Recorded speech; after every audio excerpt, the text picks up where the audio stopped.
There was a kidnapping in Yuma, Arizona. And to make a long story short, this is back before cell phones. They were using a phone booth to call in. This is one of these things I'm really proud of because the Bureau flew in, I think it was 108 agents, and went to AT&T and said, identify every payphone within Yuma, Arizona, within 6 kilometers. And we had one agent no more than 20 to 30 seconds away. I mean, I was a young agent. I was just blown. That was more impressive to me than anything else. And sure enough, these two guys, there were 3 of them, but the 2 guys came to a phone booth, and we were able to quickly identify the phone booth. But the SAC didn't want to do anything because the child was still missing. And on the 3rd phone call, their body language changed completely. And I think they suspected, we talked to them later, and they were in fact going to kill the kid. They were done with the negotiations with it's going to take us a while to get the money and all that. And as a young agent, I made the mistake of in a room full of very senior people say they're going to kill him. And everybody looked at me like, "What do you know?" And I said, prior to this, every time they left the phone booth, they would smoke and exhale up, and their body language was more erect. This time, they're holding their chins down, and they're exhaling in a downward position. And I said, the dynamic has changed. And so the decision was, in fact, to take them down. And we did take them down. We recovered the child, and they were convicted. And so that's, by the time I got to New York, about a year later, they already knew about that. So you guys remember what it was like in the 80s. There weren't any videos. They used to show me films of mafia guys that was on 35 millimeter film. I remember going into this room and they'd show a 35 millimeter with the sprocket sounds and say, "Well, what do you see?" Those guys are up to something. Welcome back to another episode of Cold Red. I'm Ray Carr, and with me always is Jim Fitzgerald. Jim, how are you? I am doing fine, and it's great to start off our 10th season. It is. And we always have special guests, but I will put this one into even a higher stratosphere than that. Joe Navarro, a former FBI agent, retired FBI agent. All 3 of us worked around the same years. We'll get a little more into that going along. But Joe's written, at least 15 books. I've lost count, Joe. And in all kinds of areas regarding investigations and truth detection and body English, nonverbal behavior, and all these types of things. So I am really looking forward to delving more into that. And we'll talk about some current cases, some past things you've done. But Ray, you want to take it in and get his more of an intro from him? I will. Today's guest is someone who brings a completely different lens to understanding people. Joe Navarro spent decades in the FBI working counterintelligence, where reading behavior wasn't just interesting. It was critical. We're going to get in what people get wrong about body language, how deception actually shows up, and how these skills apply not just to investigations, but in everyday life. Joe, it's great to have you on. Well, thanks for having me on the show, and congratulations to you guys. If you've been doing this for 10 seasons, you're doing something right. We don't go by the year. We go by about 12 episodes each. So we're about 120 episodes, so not too shabby. That's impressive. Well, thanks. And we probably could have had you on earlier, but you have a schedule I know that keeps you very busy. And we sometimes get tied up in 3 to 5, if not 20 episodes in a row, like last summer about one particular case. But that's okay. So we're talking to you tonight. It's about your career. Joe, we'd like to start at the very beginning. Our audience seems to appreciate that. We know where you wound up and some of what you're doing nowadays. But tell us how you ever got there. Well, So I was at Brigham Young University. I grew up, I was born in Cuba. I grew up in Miami, wound up at BYU, and didn't have much money. And all of a sudden, one day I got this phone call from the resident agency, and I forget the agent's name, but he said, we'd like for you to apply to the Bureau. And I thought it was a joke, so I hung up on him. I thought it was the guys on another floor, because we were playing pranks on each other. This is, mind you, this is right around the Vietnam War was sort of coming to an end or had ended or something. And we would call guys up just to prank them and say, hey, did you hear that they're initiating the draft again or something? So we're always joking around with each other. But then, the next day, they showed up and had me fill out the forms, but they got it wrong. I was too young. I was 22 at the time.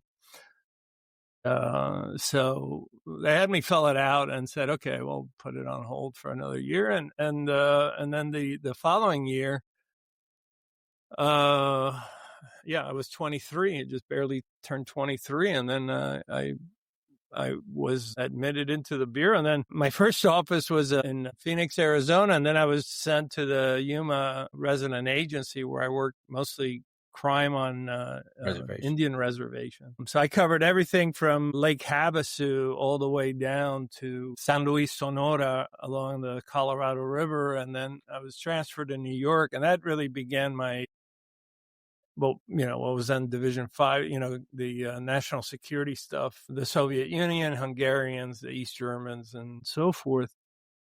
And then from there, I was transferred to San Juan, where at that time, we were dealing with the machetero terrorists. So there was the big push to deal with the macheteros. That's right around the time we took them down in 1985. And then from there, I went to Tampa and worked all CI work. And then just counterintelligence. Counterintelligence work. And then I retired in the Tampa division. Now, somewhere along there, I think in the 89, 90, I was recruited into a unit there were only 6 of us selected for it. And that was the behavioral analysis program, the BAP. And it was classified at the time because one of the primary things we were looking at was agents that had been compromised. So we didn't know their names, obviously. We didn't, in the end, there was Hansen and there were other people. And I think one of you worked with Kathleen Puckett. Yeah, I did. Yeah. So Kathleen was in the unit, and that unit was classified until it was accidentally revealed in a trial where we had done a personality assessment on a foreign spy, and it came up. Somebody had missed marking it out, redacting it. And that just opened everything up. And, it was one of those things where we wish it had stayed classified a little longer because, of course, a lot of people then wondered, well, what does the unit do? What have they been doing? Who's been the target of their interests and so forth? So that was it. If I recall, in those early days, Joe, it was kind of an amorphous unit. It didn't really have like a one steady supervisor, maybe a program manager. It wasn't, again, correct me if I'm wrong, located in any one division. You would just come together and meet and discuss various specific cases, and then handle it and move on from there. Generate some paperwork, obviously not all of it redacted, and that's where it was kind of exposed. No, Jim, you're exactly right. In fact, we weren't allowed near headquarters. We weren't allowed near Quantico. We had to find alternate locations where we wouldn't be running into other people. We weren't, in Tampa, Jay Kerner was my supervisor. I wasn't even allowed to tell him what we were doing. We had we had this one communication that said, please allow them to do whatever. And so, for a long time, we were meeting at different locations, but never anywhere near headquarters. And in fact, later we found out that somebody that had been compromised, after it was revealed, tried to get into the unit. And so I think in the end, it worked out. Unlike the work that a lot of, the traditional criminal profilers, as the public knows them, was doing, we didn't deal with dead bodies or crime scenes. This was all how do you get into the head of somebody that comes into your, on your scope? And so that's what the unit was about. Joe, you mentioned early on, for our people that are listening, you mentioned counterintelligence. And it's not always what people think it is. What's that actually look like day to day? Well, day to day, it's in some ways, it's the most ancient of things that any nation state confronts, and that's espionage. There's always nation state actors out there. In the 80s, of course, and in the 90s, we had the Soviet Union. So we had the Soviets, the Soviet Union, but then we also had the East German intelligence, Hungarian intelligence, Czech intelligence, Cuban intelligence service, and the Chinese and even the Vietnamese. And so they were all actively, very actively, running measures against us through the use of diplomats. At one time, I think up to 85% of the Russian mission to the Soviet mission to the United Nations were all espionage suspects, and that's from their reporting, from the defectors that came out. And so the mission, the counterintelligence mission, is to identify, penetrate, and neutralize by whatever legal means are at disposal. And obviously, we want to identify what they're targeting. Sometimes it was military secrets. Sometimes it was, they did a lot of stuff, for instance, at Georgetown University, where they were trying to recruit students that they knew somewhere in the future they'd be working for the federal government, State Department, or even the White House. And then to counter their efforts. And of course, on the West Coast, the Chinese were and continue to really be very active collecting our research and development. So if you look at the F-22 Raptor and you look at the Chinese fifth generation fighter, I think the only thing they got different was the color of the seatbelt. Everything else is identical. I mean, down to the most minute dimensions. And so a lot of that had to do with very active measures to recruit scientists working for U.S. contractors. And unfortunately, they were very successful. Or even ripped from the headlines, a certain Chinese spy named Fang Fang, who hooked up with one of our House of Representative members, Eric Swalwell, back about 10 years ago. Yeah, they go after politicians too, and they do whatever they can to elicit information and get state secrets of any way, shape, or form. So it's a cutthroat business. It's a cutthroat business. I mean, it goes back to biblical times. I remember reading one of the most fascinating espionage cases was during the time of Justinian I, about 500. China controlled the silk trade. So Justinian, maybe with some prompting from Theodora, his wife, sends 2 monks into China. And after 3 years, they figure it out, get the silkworm and the mulberry bush. And so they put samples of both in their walking staff, and they were able to walk that technology out. And that shifted the trade, the silk trade, to Byzantium. So it's always with us. It will always be with us. Ray, you asked, how does it sometimes look? It looks as simple as this. I remember when Chinese students would come to the United States, and they were very tight with their credit cards and how much money they receive for housing and food, but they always seem to have an unlimited budget for Xeroxing. So we would get, in the FBI, we call that a clue. Yeah, a little bit.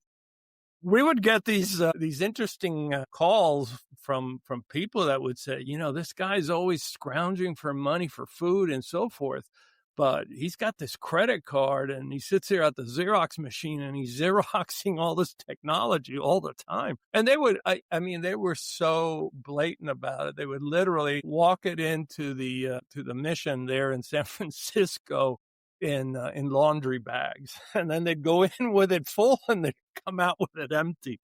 And it's like, after a while, you just shake your head, but that's how open it was. Well, let me ask you this. There's so much in the media, so much on TV and in movies. In your estimation, what's the biggest misconception about this kind of work? I think the biggest misconception is that somehow it's like James Bond or one of the spy thrillers. I think Le Carré nailed it, that it's just grudging work. It's taking information and, shaking it, analyzing it. I would say 98% of what we did was talking to people, getting them to trust us, getting them to cooperate, and even getting hostile intelligence officers, which is what we call a spy in the normal world, get hostile intelligence officers to work for us. It's not exciting, but it is time consuming, and it's very methodical, and you can really screw it up. And they can take advantage of you because they can lure you in, as the Cuban intelligence service did. And at one point in the 80s, the Cuban intelligence service had basically seduced all these agents from both the CIA and the FBI into believing that they were cooperating, and they were all using us to get our latest technologies, such as one-way radio links, and I don't know if I can talk about it, but there were communication devices that were really advanced for its day, truly advanced for its day. And at one time, the Cuban intelligence service had more of our off-the-shelf high-tech devices than the agency had. That's how well they had played it. So it's a game of minds. It's a game of intellect. It is not a physical game in any way. So your car didn't have an ejector seat in it for the passenger? Some did. Some Bureau cars did. Hey, listen, I'll tell you, I wouldn't have minded it a few times. I'll tell you a funny story. When I first got to Yuma, Arizona, I remember the agent there said, you're lucky. It's 110 degrees in the shade. And I remember the agent there said, you're lucky it has air conditioning. I go, what do you mean we're lucky that it has air conditioning? He says, in Hoover's day, he didn't want agents to have air conditioners, so the Ford or Dodge or one of those two had cars with air conditioners in them, and Hoover had them ripped out. Figure. I don't know if it's true, but I heard it from so many agents along the line that were there in the 60s and the 70s that I no longer question the veracity of it. I heard they used to also take out the fun radios, as we called them, Good the time AM radio. radios, AM, and it actually cost money to get the radio removed from a car. That would cost the Bureau more, just so under Hoover, the agents wouldn't have anything to distract them from doing their jobs. So you wouldn't have the good time radio. Yeah. Right. And so, well, I remember one of the technicians that would handle the communications, and he told me taking out the good time radios, and they would be stacked, and they didn't know what to do with them because it was federal property, but they couldn't sell it. Yeah. It's interesting stories from. But Joe, everything you say, and when I was in the profiling unit, I would help the BAP people sometimes through Kathy Puckett, another agent. Vince Sullivan came into the unit after a while. I met him Great in New York. agent. Yeah, and basically, where we would be profiling, unknown offenders full time, the profilers, as you mentioned, doing the nasty, serial killing, serial raping, whatever. What I would sometimes help them do is personality assessments, behavioral assessments of individuals, and how to best approach them. And you didn't just look at a few pictures or look over one, day. Oh, we followed a guy for a day. To do it right, this person, this target was someone, we're not going to give anything away here, but it isn't common sense, but just they would really have a very strong dossier on this person and saying, here's a person from this other country X we'll call it, and we think they have information. How do we best approach them? You know how many kids they have, where the kids go to school, what his wife does, if he has a girlfriend or a mistress, if she has a guy on the side, and all these things are one of the kids having problems that you could somehow help resolve. And we always felt that using honey instead of vinegar was the way to do it. Try to give a positive approach to that. It took a lot of behavioral aspects to it to best set up the approach to this person. And that first approach could be critical. Is it a man that does it by himself, a woman by herself? man and woman, I'm saying agents that are going to approach this person, Right. has to be done very discreetly. And I know, I mean, just for our audience sake, you did this full time. It was kind of part time for me, but I certainly knew the basics. And you're right, it's no sexy James Bond type stuff. It's very much detailed, looking at all the facts with someone and doing your best to approach them and make them a deal that's better than the one under which they're presently living. Most of them come to this country and they really like it here, especially Yeah. from the old Soviet Union. I'm sure, a lot of the Cubans, they may have lived okay in Havana, but most of the rest of the country didn't. So No, sometimes we could make it appealing to them. Sometimes it worked, though. Sometimes it didn't.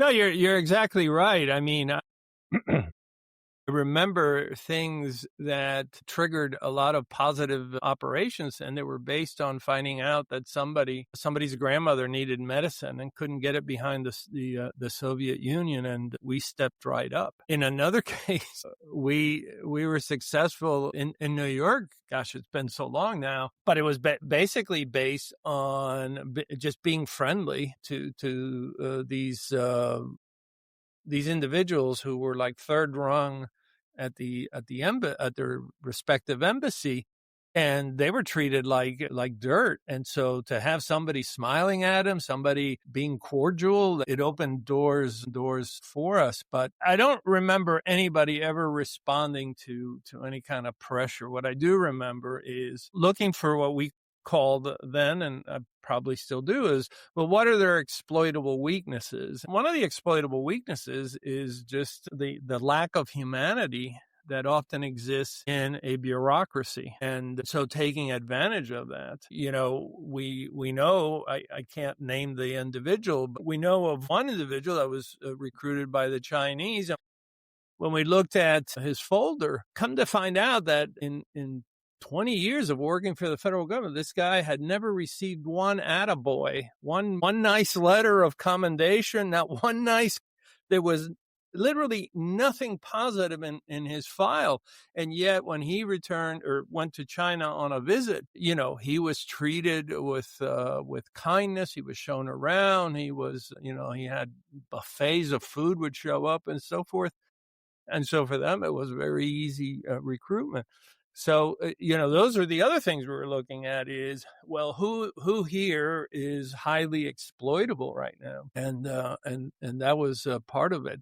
But I do remember, yes, at some point, in fact, Kathy Puckett, I'm not talking out of turn here, I think she was, because we weren't allowed to ask each other what you're working on. Now, joint things we could talk about, but individually they weren't. So I know Kathy went off to work on the Unabomber case, but we didn't know that. We just knew that she vanished. And she said, listen, I can't talk about what we were. That's where I met her in San Francisco on the Unabomber task force, and we've been friends ever since, and a good person. Yeah, great lady. She taught me, I'll tell you, she taught me a lot about psychology, because I had never studied it in college other than one introductory course, and she hammered it into me. So, yeah.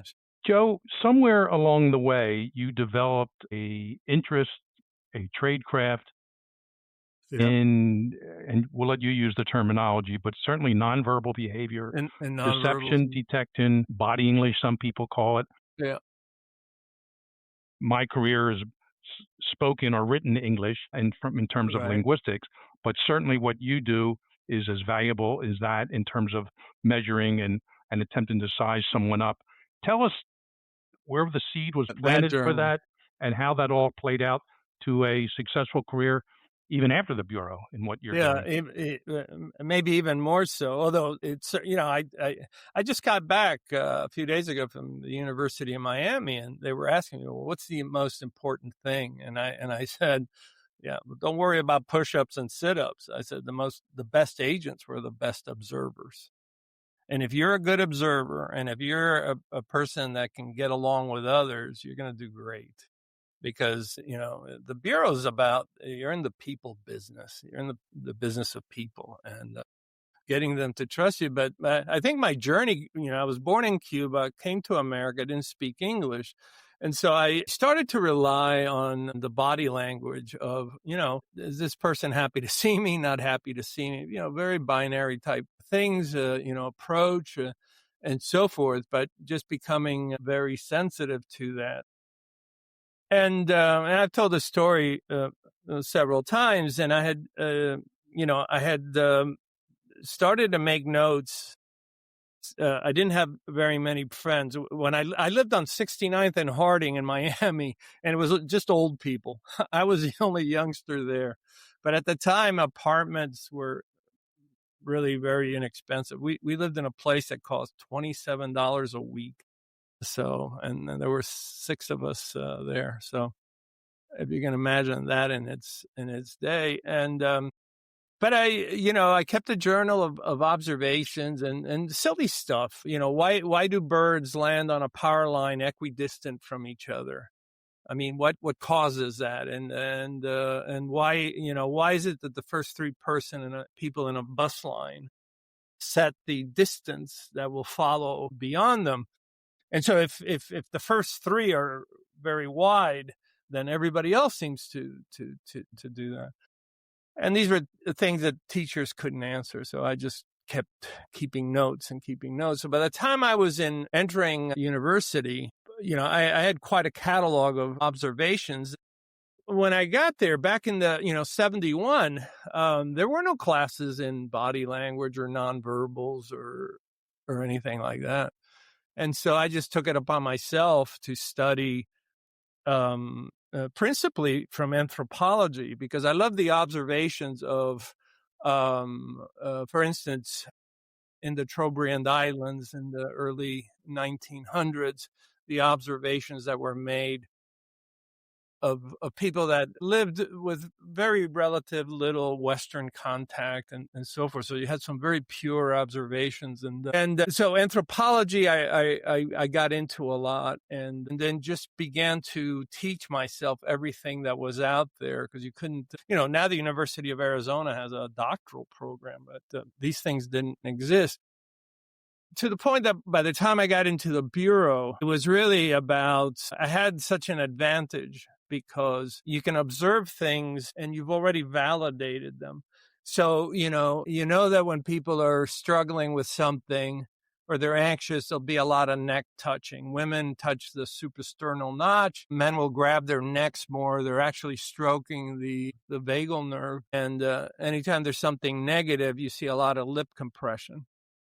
And so once you validate these things, and then you see it in everyday life, but then in the counterintelligence field, I guess I developed the name in the Bureau because there was a kidnapping in Yuma, Arizona. And to make a long story short, this is back before cell phones. So they were using a phone booth to call in. Now, this is one of these things I'm really proud of, because the Bureau flew in, I think it was 108 agents, and went to AT&T and said, identify every payphone within Yuma, Arizona, within 6 kilometers. And we had one agent no more than 20 to 30 seconds away. I mean, I was a young agent. I was just blown. That was more impressive to me than anything else. And sure enough, these 2 guys, there were 3 of them, but the 2 guys came to a phone booth, and we were able to quickly identify the phone booth. But the SAC didn't want to do anything because the child was still missing. And on the 3rd phone call, their body language changed completely. And I think they suspected, we talked to them later, and they were in fact going to kill the kid. They were done with the negotiations with it's going to take us a while to get the money and all that. And as a young agent, I made the mistake of, in a room full of very senior people, say they're going to kill him. And everybody looked at me like, "What do you know?" And I said, prior to this, every time they left the phone booth, they would smoke and exhale up, and their body language was more erect. This time, they're holding their chins down, and they're exhaling in a downward position. And I said, the dynamic has changed. And so the decision was, in fact, to take them down. And we did take them down. We recovered the child, and they were convicted. And so that, by the time I got to New York, about a year later, they already knew about that. So You guys remember what it was like in the 80s. There weren't any videos. They used to show me films of mafia guys that was on 35 millimeter film. I Everything remember was going into this room and they'd show a 35 millimeter with the sprocket sounds and say, "Well, what do you see?" Yeah, those guys are they're up to something. They're walking in synchrony. There's something to be said for that. Well, Joe, and really that was it. But it wasn't until the behavioral program where it was really institutionalized. Prior to that, I had used it in a case that 30 years later I wrote about, called 3 Minutes to Doomsday, and that's the Conrad espionage case, where I interviewed what we thought was a witness, and during the interview, a kid named Rod Ramsey in Tampa, Florida, he's smoking a cigarette nonstop, but then his cigarette shook when the name Clyde Lee Conrad was mentioned, and that shouldn't have happened. And so waited about 20-30 minutes, and 2 cigarettes later, and the same thing happened. So Jay Kerner, you might know him, he was a squad supervisor. He authorized, he thought we were crazy, but he authorized an investigation, and that led to 42 interviews of Rod Ramsey. And then because of that, based on the body language, then we arrested Jeff Gregory, Jeff Rondeau, Kelly Church, and then we provided testimony for the Kirchik brothers in Sweden, and we built a case for a guy named Zoltan Szabo, who we were planning to arrest, but he's still at large. And so that was based just on that. Joe, with your understanding and reputation of understanding nonverbal behavior, is there actually a reliable tell that signals deception? No, not one. And this goes back to the work of Paul Ekman, who passed away last year. 1986, Paul Ekman had brought together everything that we knew about body language. And in his book, Telling Lies, he came out and said, we are no better than chance, 50-50 at detecting deception.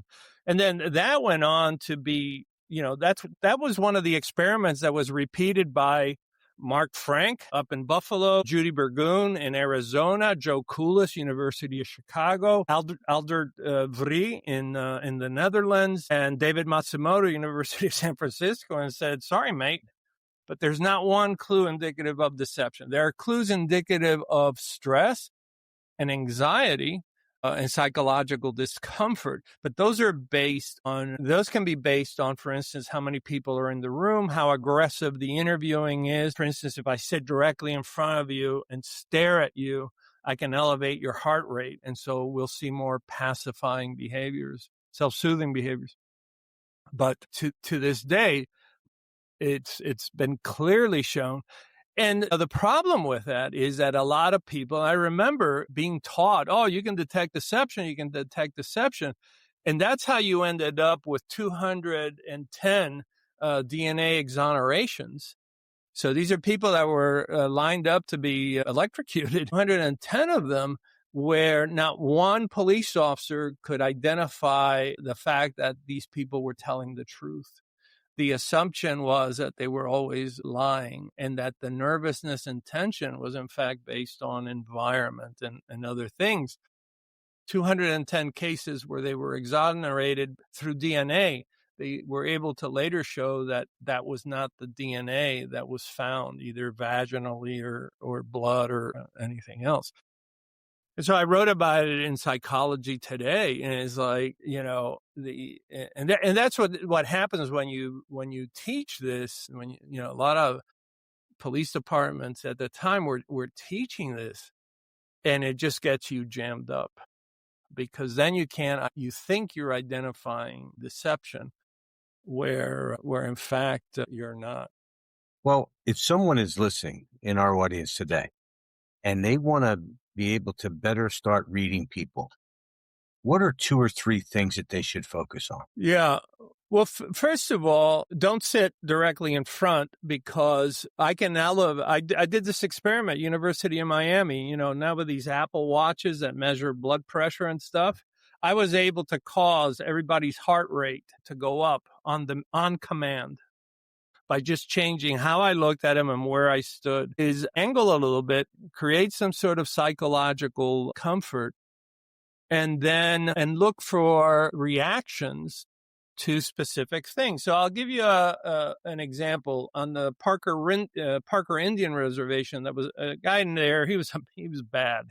His name was Ricky Gates, and he had already killed his father when he was 15, and somehow he got out, and he's at a bar, and he kills a visiting Indian from another reservation. But he killed him with an ice pick. And the only people that know the ice pick was involved was the first responding officer, myself, who was a duty agent, and the suspect.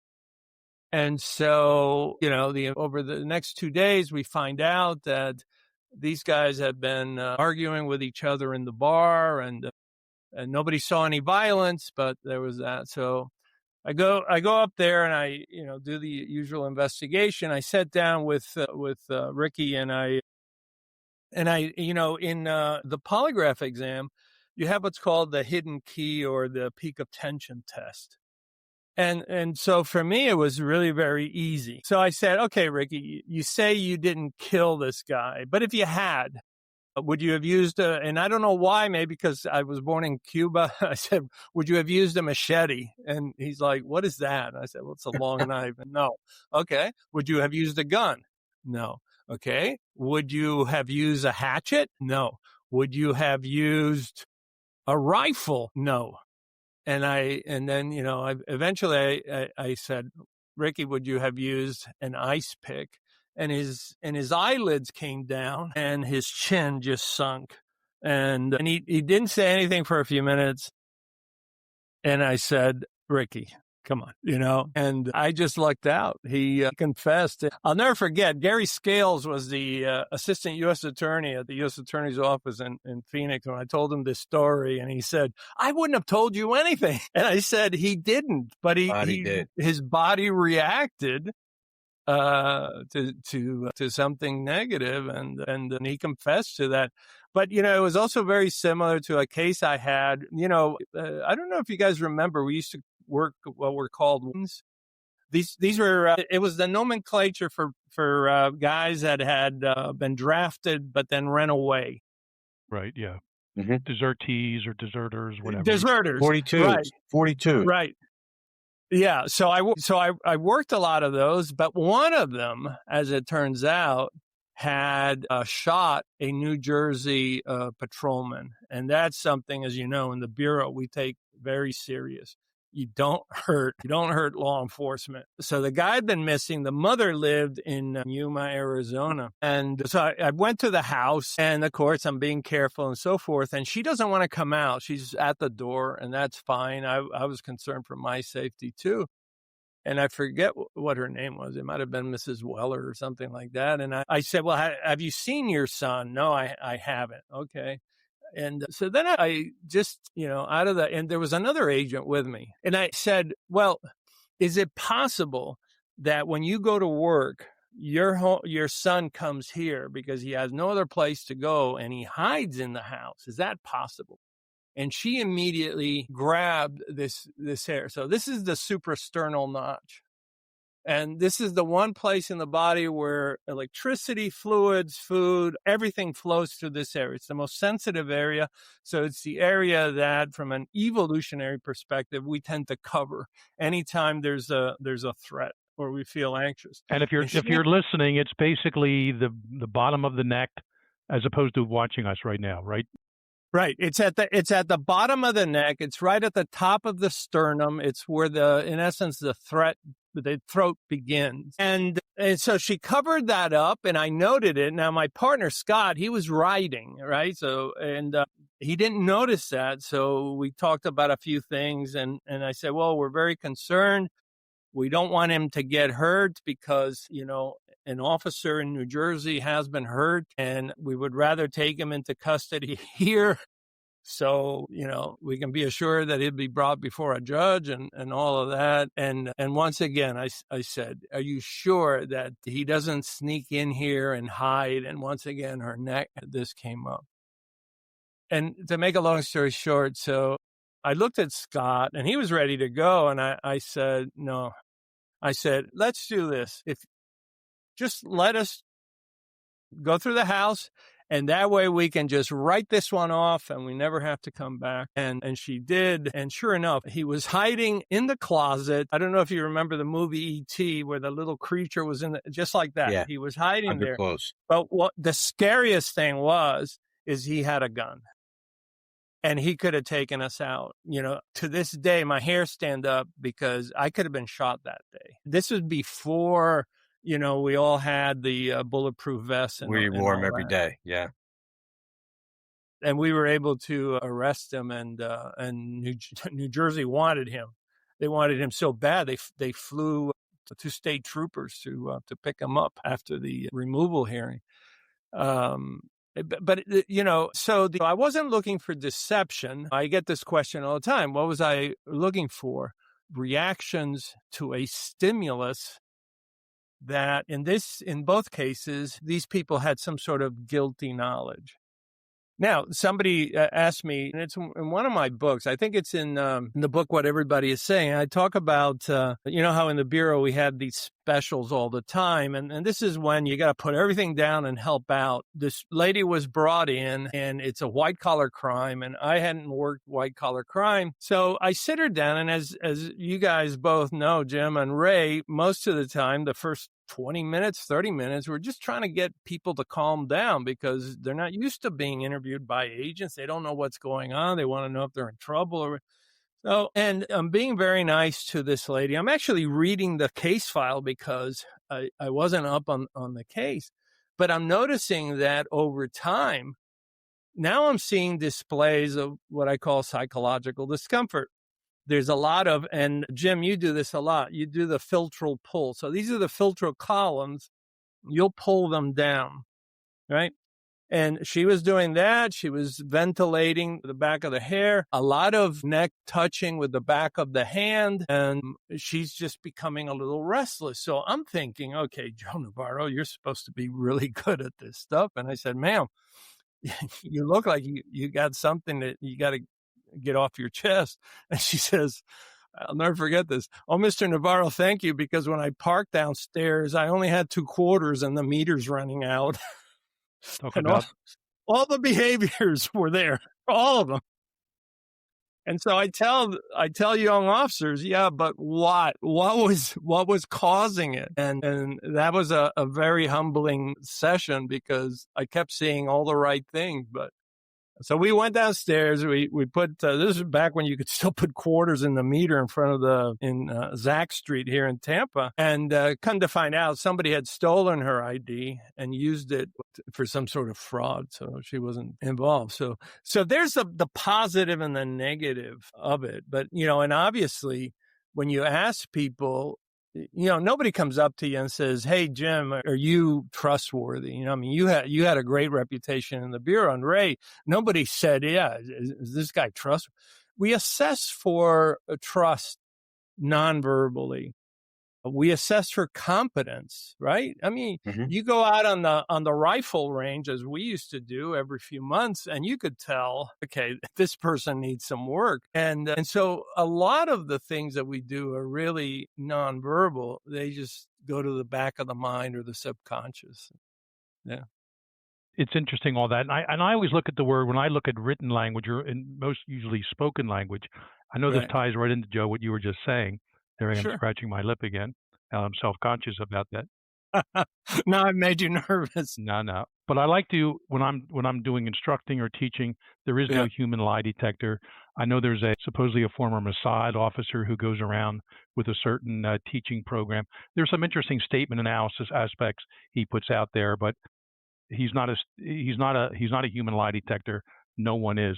But what I try to instruct people when they ask this, certainly from a spoken language perspective, give me the baseline of information you know about this person. You need Right. some type of a longitudinal element. It could just be 10 minutes, ideally 10 hours if you have video of someone where you're Yeah. talking to them. And it's not about a lie, as you just said, but what stresses them? What causes their pitch to change? What causes them to increase the volume of what they're saying or the speed of it, the tempo, the tenor? And that is when you know you come back and then you hone in on that subject. And so let's go Right. back and talk about what you said because you saw them doing something odd with their hands or emphasizing something with their words, or everything was so cleanly spoken. I did this, I did this, I did this.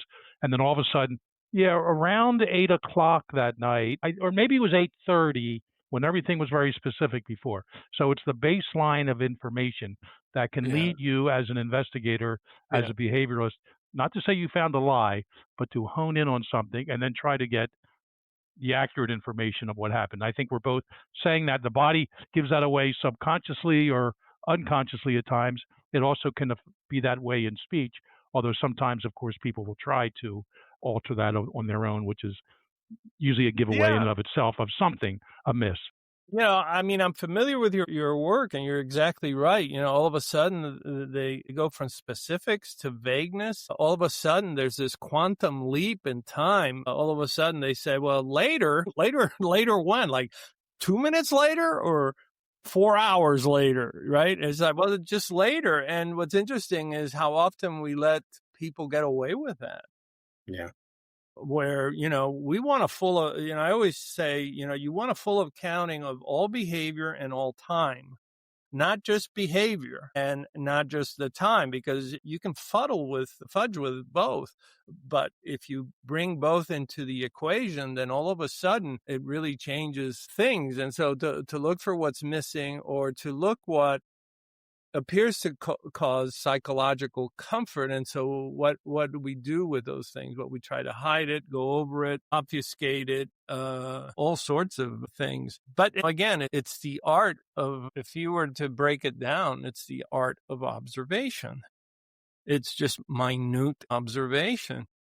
I remember surveilling hostile intelligence officers, and sometimes it was something as simple as, normally, how do they walk? And then how do they walk when they're operational? And then, like, they're going to meet with somebody. And then how many times an hour normally do they look at their watch? And then all of a sudden they're looking at their watch with greater frequency, or like that Clint Eastwood movie where the guy's sitting there smoking cigarettes at the bank during a bank robbery, things like that. And you realize that your physiology, when you're operational, no matter how well trained you are, still kicks in. That your physiology, you're going to be on alert.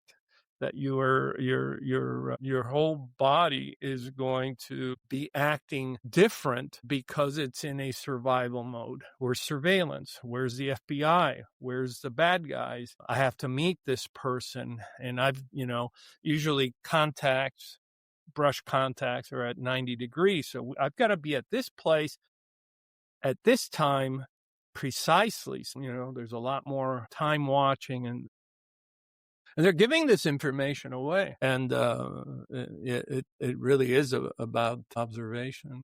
I remember as a young cop on the Ben Salem PD at suburban Philly, I was plainclothes for 2 years, long hair back then, wouldn't shave for days, denim jackets. I carried an empty beer can in the car.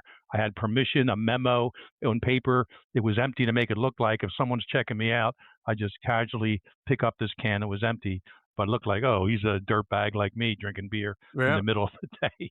Joe, And, that's the and story he tells now. that's right. That's Yes. not Right. really true. In fact, excuse me while I pick up my can of beer here. Yeah. I'd like to see you with a leather jacket. I think you could still sport it. And It was a denim jacket back then, but I remember being, first of all, as a kid, interested in the animal kingdom and Mutual of Omaha's, I think, Animal Kingdom, and just looking at animals on the Serengeti. And I wound up with either binoculars in my plainclothes car or yeah, sitting so close to some guys about to pull either an armed robbery, strong armed robbery, car theft, assault of some sort. Their eyes would always, right before they're about to strike, their eyes and their heads are darting back and forth. Instinctive from our caveman days, or, here they are, you know, 10,000 years ago going after the woolly mammoth. Now they're going after a poor innocent victim. And once I knew those eyes were going back and forth, they're looking for all kinds of matters and people and entities that could disrupt their plans. I knew this guy was about to hit, and that's when I started calling on my radio. The patrol cars in. All right, this guy's about to hit, and they'd come right around the corner, ready to go. And probably half a dozen times I could document that. And it's just it's not like they talk. It's not like they run schools with each other, or they're sitting in classrooms teaching that. This is what people do when they're about to strike. I mean, if there could be good guys doing that too if they're going after bad guys, whatever. But these are certainly criminals, and every time that was a tell, that was a giveaway. They didn't realize they were doing subconscious, and it just told me when they were about to strike. And hopefully, I could stop it before it happened. Didn't always work that way. Yeah. No, it's something as subtle as that, and people forget the great case of, the stop and frisk law, which was, I forget, the Terry versus Ohio. Terry versus Ohio was based on the observation of a very senior police officer who had spent so many years, just like you did, Jim, walking the streets, not in uniform, and he saw things that no scientist would ever record and so forth. And he sees three guys on the corner of the street, and they're whispering to each other, and then every once in a while, one of them would break away and go to a little corner store and kind of look in and then would come back, tell the other two, and then again, they whispered to each other in the middle of a street. Who whispers? And then the other one went back. Anyway, just like you, he said, okay, these guys are up to no good. And he goes up to the three, puts him up against the wall. And sure enough, on Terry, he frisks him and he finds the weapon all the way to Supreme Court. Still the law of the land. If you can articulate with particularity the nonverbals, tally ho. But therein is the key, is what did you observe in context, and can you articulate it for the court?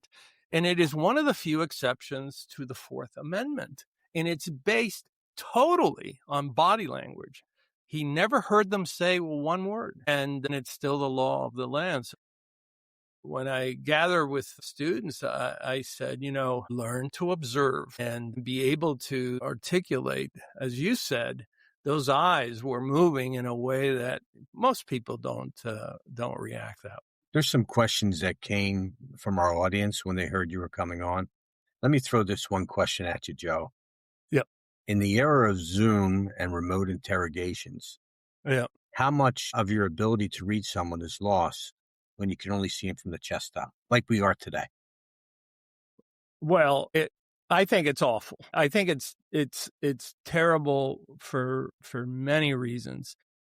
And I'll tell you why, because I didn't even like the FBI interview rooms, which were often designed by the office administrator. They had a peculiar name, I forget. A good interview room, you should be able to lean on something to write, but you should have a perfect view of the person you're interviewing and be able to see from the feet to the top of the head, unobstructed. Because, for instance, some people, when they feel threatened, you'll see their thumbs disappear. So dogs tuck their ears in, but if they have their hands on their legs, and all of a sudden you ask about, well, do you own a Smith & Wesson 45? And all of a sudden they're hiding those thumbs. You'll never see that. And because we're crunched this way, we don't see all the activity of the neck that is actually accessible to us. So I'm really opposed to doing it in a virtual environment. Years ago, I was hired by the insurance industry. This goes back to 2004, 2005. They had decided that it was getting too, the bean counter said it's too costly to send a lot of them were retired agents and others, to go to these homes to see who's perpetrating insurance fraud. They're claiming they can't move. They claim they're not ambulatory, or they're suffering all this stuff. And they wanted to do it by phone. And I told them, you're making a serious mistake.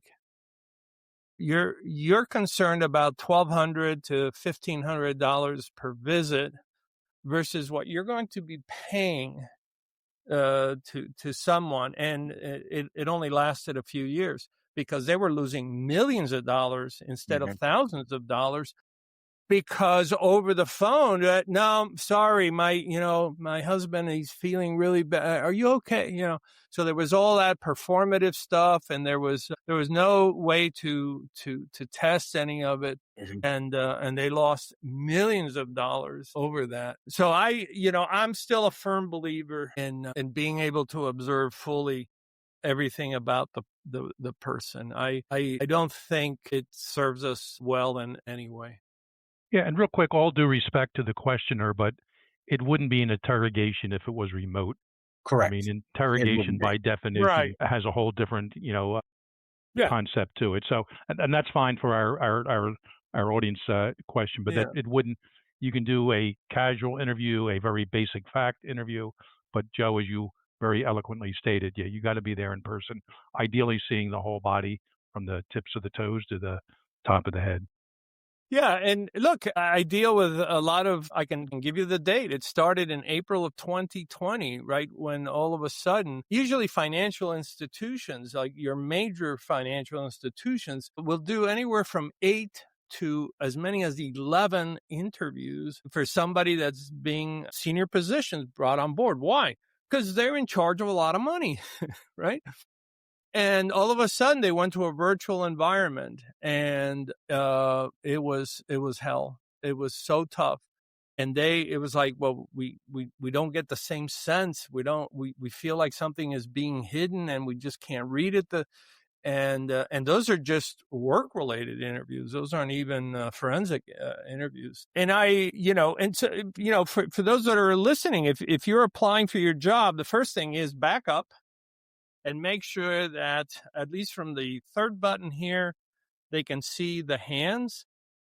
And so as you speak, you're here, and if you notice on the screen, my head is no more than somewhere between a third and a fourth of the screen. That is what we have been accustomed to from watching Walter Cronkite and CBS News and so forth, and that we can see the expression of the hands. Our brains in particular have a requirement to see the hand. I used to do mock jurors when I first left the bureau, and we used to bring in people from 18 years of age to 60, and we had attorneys do opening statements and put on witnesses. And one of the things that invariably made both attorneys and witnesses look bad is if they held their hands low and the jury couldn't see it. They always rated them even lower, even though it was the same information that we had shown other jurors. And the research is ample. The hands are a signaling device. If you go across the globe, you'll notice that even on the darkest person, the palms of the hand are lighter in color. And its purpose is not to look for weapons, but it's as a signaling device. And so our brains evolved to look for the signals that the hand manifests. And when we don't see it, we tend to rate these people lower. Now, this has been shown in 7 cultures where I've tested it. So it's very reliable. It's this whiteness that you see is actually a signaling device. And so we want to see it. So we want to engulf things. We want to share things. We want to, and demonstrate. Hey, I don't have a weapon, but there's all of that. Let me ask you this from an audience member, Joe. What are the myths about lying that sometimes true crime fans, or we'll say TV shows and movies, get wrong? Yeah. Well, I think that that's a great question. I think the concept that it's easy to detect deception, that, as I said earlier, that we're no better than a coin toss, even the best of us, right? So Maureen O'Hara did some research with Paul Ekman and his group, and they found that some people could rise as high as 56%. That's nothing. Can you imagine your life is put on hold because they got it sometimes 56% right? Be good as a hitter in baseball, but other than that, Oh, in baseball. Yeah. So, it's this bogus. I'll tell you the thing that's out there that I still hear is that, he looked up and to the left and then he looked down to the right and therefore he was inventing or being creative.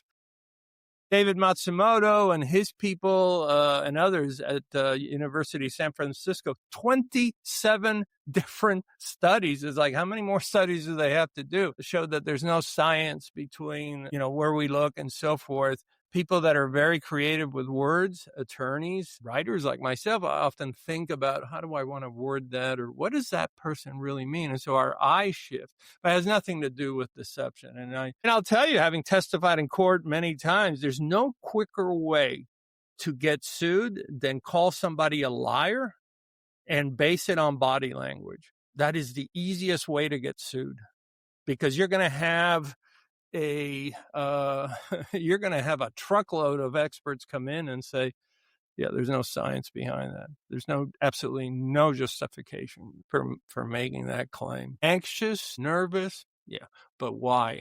What about the folding of the arms, Joe? Yeah, so it's a self hug. It is one of the first behaviors, along with thumb sucking, that we do in the uterus. And it is our go-to behavior for comfort. So we'll do it while watching a movie, while waiting for somebody, when we're listening to something, and so forth. But we also do it when we're angry because it's a self-restraining device. When you think about all the Merkel nerves that we have in the hands and the arms and then protecting of the viscera, it's just a self-comforting behavior. More important is what's the face doing? Is it smiling? Is it, because you'll see, I used to, you'd be in the hallway talking to another agent. You'd be leaning against the wall and you'd both have your arms crossed and it's a very comforting behavior, but that's a good one, Ray. What about the feet? The feet, the most honest part of the body, the absolute most honest part of the body. And the honesty comes from the fact that the more primitive areas of the brain are always assessing the world, but also telling us, okay, if you need to freeze, right? You hear or run, and certainly not be off balance. We need to take care of that first and foremost. So most people, when they approach the edge of a cliff, nobody runs over. They inch over. And the reason they inch over is because this more primitive area of the brain, we used to call it the limbic system, that's term's gone out, doesn't allow you to. And we've done experiments where we tell young people, stand in the elevator and relax, and they cross their legs, right? So they're standing, cross their legs, leaning on the elevator. But then we march people in there, and immediately they undo their legs because the brain doesn't, the more primitive areas of the brain don't allow you to be off balance. So you immediately unveil and put both feet down. And what's interesting is if we put alcohol in their breath, it happens even faster because it's perceived as a bigger threat. So we do that with college kids, and immediately it's like, well, I don't want to. And this is all taking place subconsciously, and you see it at parties. You'll be walking in a certain direction, you'll see somebody you don't like, and you'll rotate at the hips, but the feet keep you oriented away. And in fact, when people think, if two people are talking in the hallway, that they're welcomed when they rotate and say, "Hey, hi, Jim, how are you?" It's when the feet orient outward to welcome people that we really feel welcome. It's not when it's from the hips up. From the hips up, it's just, "Hey, how are you?" It's when the feet move that then there's ventral fronting. And that's when we genuinely feel welcome. And that's been shown over and over and over again. And so we have people where they don't fully move their feet. And they said, yeah, there was something weird about that. I mean, they were nice, but I didn't feel really welcome. It's because the feet never moved. But that's all part of, what Daniel Goleman was talking about when he spoke of emotional intelligence Yeah. and so forth. I wonder if studies with chimps and apes who use their feet more for climbing, things like that, are reflective of that too, from a primeval sort of perspective or a evolutionary perspective in that regard. Right. That's a great question. So if you look at the great work of the Dutchman Frans de Waal, who runs the Primate Center in Atlanta, you'll notice that primates always approach each other at angles and antagonize each other this way, the way most interview rooms are set up. It's terrible. Agree. They approach each other at angles, but it has, I think, more to do with with the fact that we only have so many ways to reveal how we feel, and so the feet are part of that. Hand gestures are part of that, and of course, smiling and all of that. And by the way, because I know we're running out of time, everything we've talked about today is in my new book that comes out in June called Mastering Connections. It talks about how we can connect with people using that body language. So we're not just rotating at the hips. We're not just touching people with the tips of, like a boss comes along and goes like this and pats you with the fingertips. It's totally different feel from when it's a full palmar touch. And you realize that we have 3 different kinds of nerve endings, one for pressure, one for heat, and one for stroking. And it's sensing. So the message will feel false if somebody just taps you with the fingertips versus a hearty, hey, how are you? Good to see you, Ray, type of thing. That's how sensitive our species is to these things. And that's why I talk about neuroception and all of that in Mastering Connection. We close things down, and Joe, you bring a particular expertise with you.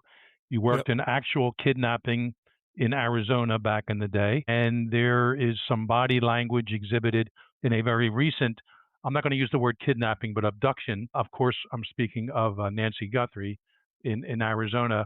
And there's some video of the abductor, at least one of them, at the door.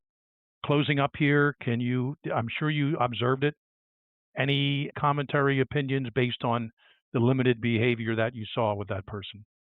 Well, I mean, I don't have access to anything other than what was in the media. What I found interesting is that usually if they go to the front door, there's some human engineering. And by that I mean is knock, knock. Hi, how are you? I'm with such and such. Can I show you something? And then they have a way in.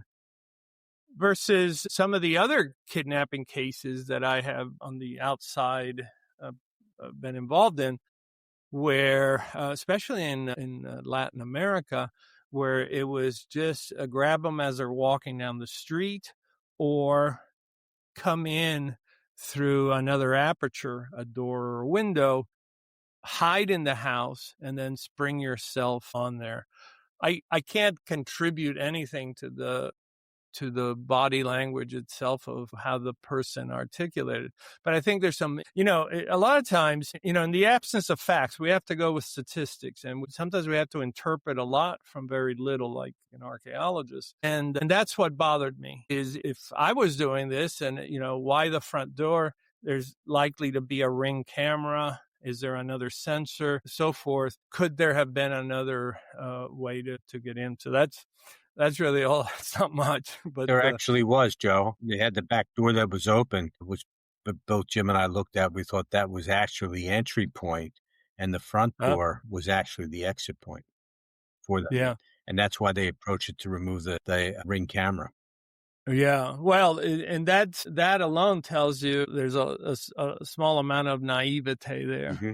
It's like the old New York bank robbers who would point their gun at the camera and shoot the camera, not realizing that the signal is being sent 10 blocks down to a big recorder somewhere else, and all you've done is shot a camera. So it certainly speaks to that kind of whether or not they have sophistication. But then the other aspect is, so there's the pre-event, event, and then post-event. What do you do with an individual who is obviously, I'm elderly. I have a list of things that I have to take every day. And that, creates its own problems for the suspects and obviously the victim. I mean, it's a terrible, it's a terrible case, but I've seen so many cases. I was doing some work for State Department. I was asked to help set up a multidisciplinary profiling unit in Bogota, Colombia. I mean, the things humans do to each other. I know. As you guys both know, it's like, who thinks of doing these things and why? And it's awful, but it happens. Yeah. Well, very sad. Ray and I covered a lot of the case in the preceding few episodes, folks. If you're out there and you want to post-offense behaviors, you mentioned, Joe, pre-offense behavior, what people should look for if they know someone like this. We're still hoping, you know what, Nancy Guthrie's alive. The long shot, perhaps. We're still hoping somehow she is recovered for the family's sake. But Joe, closing up here, closing down shop, tell us and our audience, we need a whole other episode to discuss all your books, 15 at last count. You have one coming out in June. Tell us your website, anything else, and where to buy them, etc. Yeah, thank you very much. They're all available on Amazon or through HarperCollins, or you can go to joenavarro.net. And that's my website, and you can find a lot of the books there, and whatever you're interested in. I can send you some material if you want to post it, Jim and Ray. I'd Sure. appreciate it. Absolutely. But thank you for sharing knowledge. It's so important when there's so much junk out there. So yeah. I really appreciate that you guys can speak truth to matters. Joe, this was fascinating, and Jim and I really appreciate you coming on and breaking it down in such a way that people can actually understand it and even use it. It's just fantastic. Thank you so much for that. Well, you're quite welcome. I hope to see you when you're up to episode 220. We'll get you back, Joe. When you're by the time your 20th book is out, right? Don't get me going. It's like giving birth. It's like, why do I do this to myself? I've done it 4 times, and it does take its toll after a while. Have you narrated your own books, Joe? Have you narrated any? I haven't. I've been asked many times, and I hate listening to my own voice. No, I mean, I really do. My wife says I should do it. I said, I can't stand it. I can't stand my own voice. I'd rather listen. I grew up in Miami for a while there. I lived in Miami Beach, and everybody there was from New York and New Jersey. So I say things like coffee, door, dog, and it's like I can't get these things out of my head. And so nobody wants to listen to. Don't make Ray say the word for H2O. Water, Joe. What's the matter with water? Water with or my friends from Boston saying oil. Yeah, but it's language, whether it's verbal or nonverbal. That's how we assess people. That's how we gauge them, protect ourselves, and also solve crimes. And it reveals a lot. I'll never forget. You'd appreciate this if we've got a second. We had a case where there was a guy making threats to one of the theme parks in Orlando. And obviously he worked there, he wanted more money, and he was threatening to do this and to do that. This is in, and he makes a mistake of writing in the note, if this continues, there will be explosions in the car park. That's a giveaway. So we went back to, I won't say which theme park in the Orlando area, it's a big one, and we say how many people have gotten in trouble or been fired that worked or were from the UK. Yep. Or Australia, I was going to say, but yeah. Australia. I mean, like within 3 hours. Yeah. We had the guy in the office. Yeah. And language can be very, very... The spoken kind and the unspoken kind, as we've agreed tonight. On that pleasant note, folks, thank you for listening. Thanks again, Joe Navarro, for being our guest. And thanks again for listening to this episode of Cold Red. Please like and subscribe to us. Follow us on our coldredpodcast.com website for all episodes, including older ones. And I want to thank Matt McLaughlin and Matt Robinson, our producers, and also Rick Schilling, our music coordinator, and everyone else. We will see you next time on Cold Red.